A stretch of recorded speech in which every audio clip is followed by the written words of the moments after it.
Hey, everybody, welcome to Writing Sprint Thursdays. So glad to have you all with us today. I do apologize that when I originally posted the link to Word Sprint for today, I had the time set 12 hours off. So I had selected PM, which it defaulted to instead of AM because I'm Central Time and it's still AM for me. Anyway, we got it fixed and we're ready to go.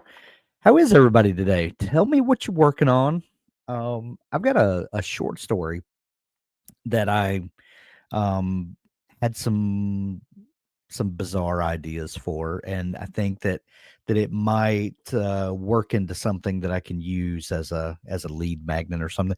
I don't know. I finished my 60-day novel, and we finished our first draft cohort that we were running last night, and I want to get away from the book that I've been writing and work on something new. It's the advice I always give people is when you finish something, go do something else. And you know me, I love to write short stories. So you know, it's a it's that fun time of the year where you've gotten your big goal accomplished and you file it away and you get to do something that you just love to do. So, uh, and I do recommend that for people.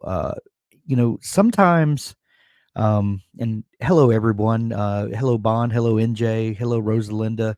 Um, and and all of the people that I'm not ignoring anyone. I've got something on my mind and I feel like I need to say it.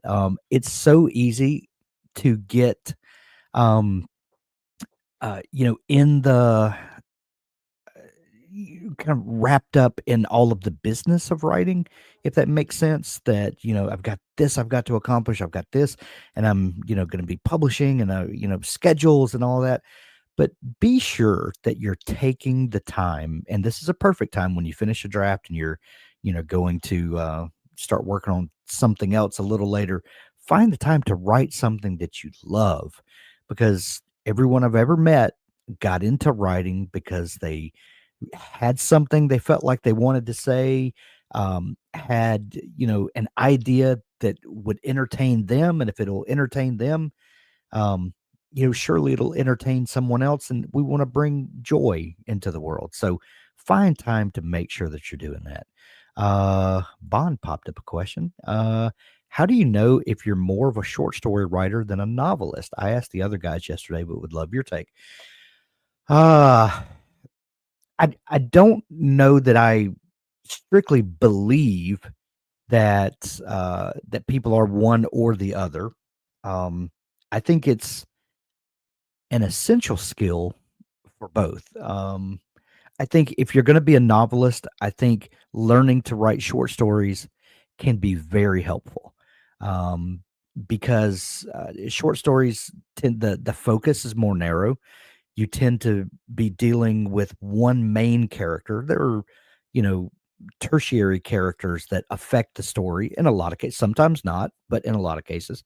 And you usually it focuses kind of around one plot point, if you will. It's kind of a narrow, it's not the the ongoing issues that you can explore in a novel. It's the window is narrow.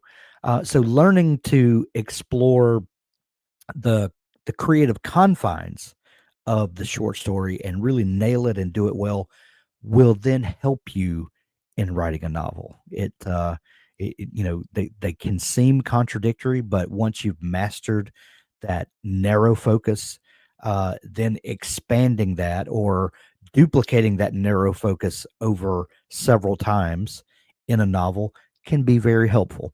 And if you write a short story and you do a couple and you kind of learn the mechanics of it, you'll see what I mean. It's a difficult thing to explain if you've never done it, but highly recommend that you try your hand at so we can talk more about it but 20 minutes on the clock. Here we go. See you guys on the other side.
And that's sprint number 1 in in the can.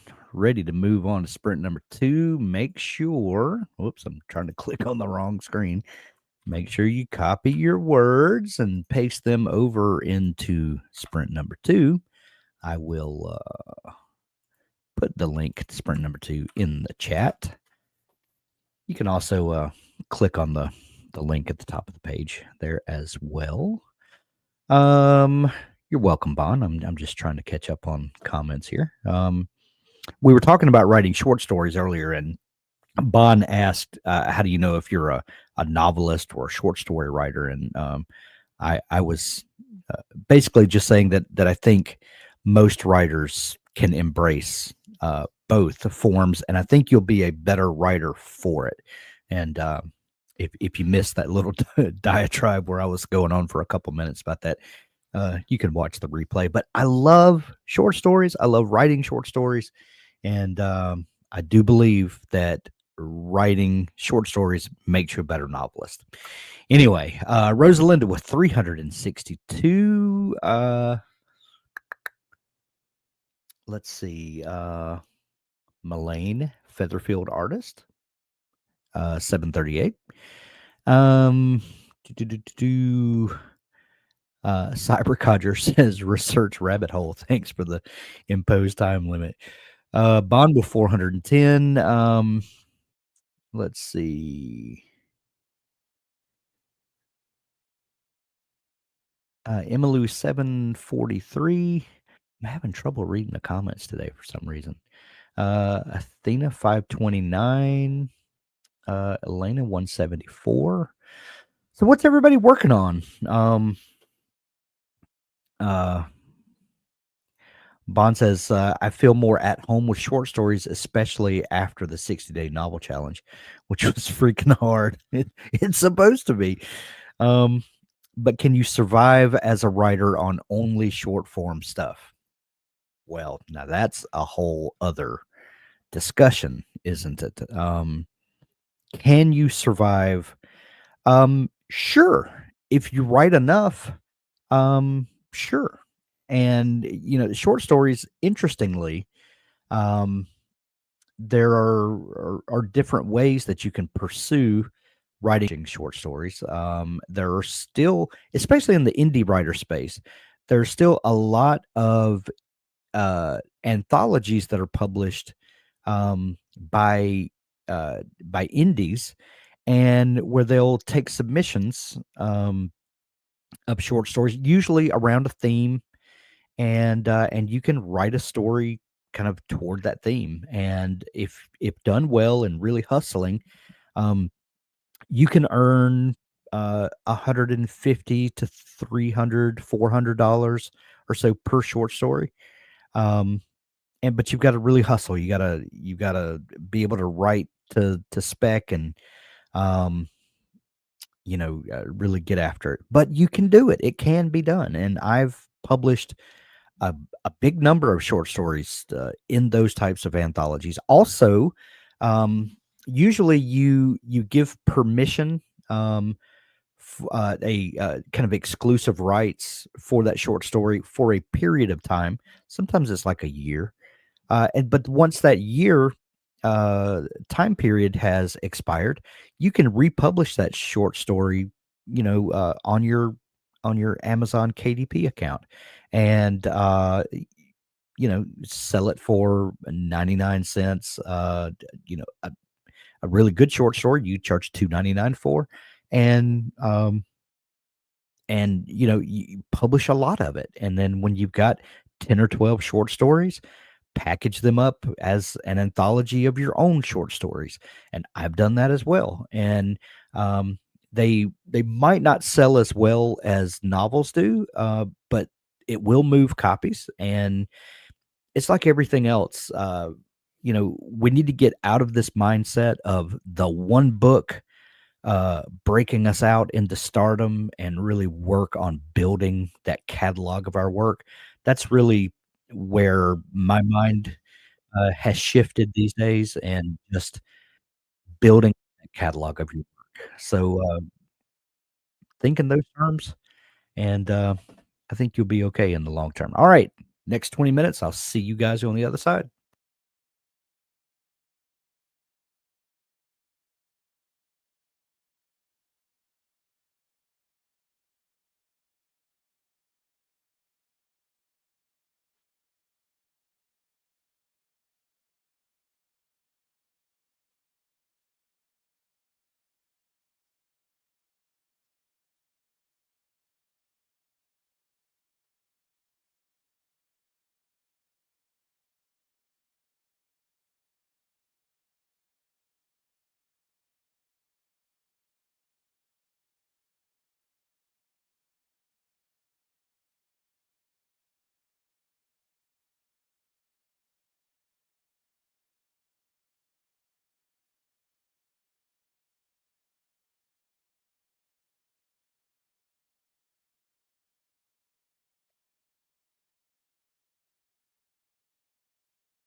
All right, everybody. That's sprint number 2 in the can. Let's see. Close that. Ah, there I go, clicking on the wrong screen again. Let me copy my words out to put in sprint number 3. Join that. Now, let's get this link copied into the chat for all you guys who are riding along. I did a bunch of research. I was doing a lot of reading in my Dabble project, some notes that I made. So I got 371 that time. Um, uh, yeah, 2040 total word count is not right because I did copy over some pre-writing that I had ahead of time. So yeah, ignore my numbers today. They're all over the place. How'd you guys do? Let's see. Let's catch up on some comments from last time. Rosalinda said, book 5 of my mystery thriller series. So much for my trilogy. Huh? I I know exactly how you feel, Rosalinda, that, you have in your mind, "Oh, this is gonna be a trilogy. I know exactly how it's gonna go." And, what did Tolkien say, about Lord of the Rings? It grew in the writing? I know I butchered that, but something like that.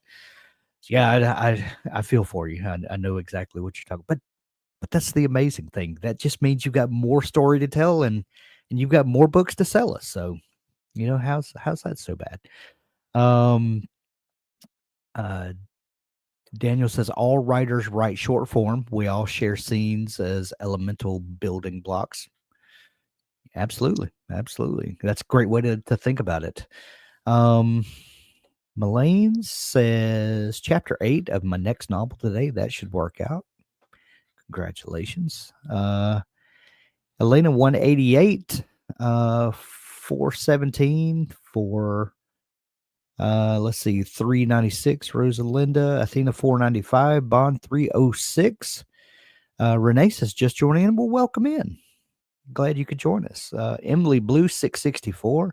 Look at Emily putting in the big numbers today. Cybercodger 402. Mullane Featherfield Artist 545. Congratulations. 1033 today for research. Congratulations. Fiction Fairy 246. Um Sicily Book says I found another scene to delete. Revising. Oh no. Bon HGTTG Book 5 was called Book 5 in the increasingly inaccurately named trilogy. I love it. I love it. Um NJ, I need that title on my shelf, right? Um Bond said, anyone else still avoiding the 60-day novel challenge project? To let it simmer, not because they hate it. Yes, you should be avoiding that. If you finished your novel in 60 days, which, was kind of the point, um, you should put that away. Let it simmer for a while. And I know that is the hardest thing to do because you love this book. That's the whole reason you wrote it, right?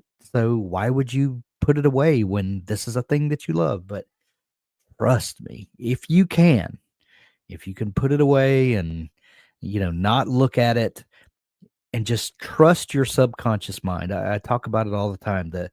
The writer you that lives in the back of your head. That writer who occupies that space back there will tinker with that story when you're away from it, and your front brain writer, the one who puts hands to the keyboard. If the back brain writer can distract the other one, that back brain writer can work out all those little problems. And when you come back to it, if and this happens to a lot of people, you kind of get disgusted with the book a little bit because when you finish that draft, you're thinking immediately, oh, I wouldn't or that. Um, Trust that back brain writer. They're going to work out all those problems. And when you come back to it and you read it, number one, you're going to say, oh, this isn't as bad as I thought it was. I can really see, um, the building blocks of a great story here. And when you start reading it, you'll be like, oh, I know exactly what I need to do to get this. Anyway, sprint number 3, we are We're in it now. I'll see you in 20 minutes.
All right, everybody. That's sprint number 3 finished for today. I hope you guys did well and got some writing accomplished or editing.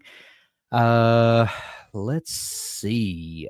Be sure to copy all of those words that you've written and paste them into your Dabble project or Google Docs or Word, whatever you're writing in. We hope you're writing in Dabble. But be sure to save those words. Wordsprints.org, we'll save those words for about 24 hours, but don't chance it. Make sure you got your words backed up. Also, remember that at wordsprints.org, you can always click on the title at the top and create your own sprint, either just for you or for a group. If you do group, you can put in a title for it, and if you've got a particular writing prompt or whatever, and then you come down here to the calendar and say, Sunday afternoon, maybe I'm gonna do a sprint at 3 p.m. And you can do that, and then you can set to either from 5 minutes up to an hour. And if you say publicly listed and then click schedule, it'll create a sprint at that time, and you can copy the link and you can paste it over into Dabble U or on your social media or with a writing group or whatever, and invite folks to come join you. But if it's publicly listed, like we checked there, then if people go to, well, let's try this. If people go to wordsprints.org and say join a sprint, you can see all the publicly listed sprints that are available there. So use wordsprints.org as to keep you motivated, keep your friends motivated. Use it for your writing group, all that good stuff. We're happy that you use it because that's what it's made for. Looks like everybody got great word counts today. So glad you could join us. I hope you guys have an awesome weekend. 60-day writing challenge is over, sadly. Think of yourselves as year-round writers, and we're actually going to have a special fireside chat next Wednesday at standard podcast time, where Abby and I are going to explore that thought of what does it mean to be a year-round writer. And I hope you'll join us. Thank you for joining us today. Have a great weekend. We'll see you on the other side. Rosalinda just said I'm going to set up some sprints on Monday and Fridays. It's definitely the best way for me to get words written every day. Excellent. You guys heard it here first. All right, guys. Have a great weekend. We'll see you later. Bye-bye.